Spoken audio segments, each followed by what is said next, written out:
og ligesom den er på sidelinjen. Tilråb er positiv, dommerkendelser kommenteres ikke på negativ måde, hverken fra spillere, ledere eller forældre.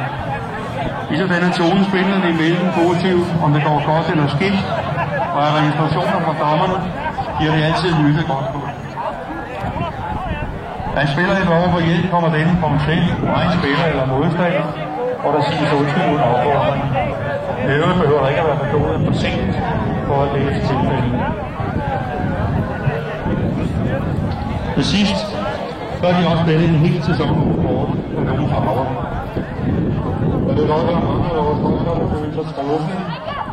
Og det er heldigvis en umanerlig svær opgave at vælge, da der er så mange af vores hold, der arbejder på at få det. Det er små forskelle, men de har også ret, fordi en stor hånd til 12 årgangen alle 3 hold.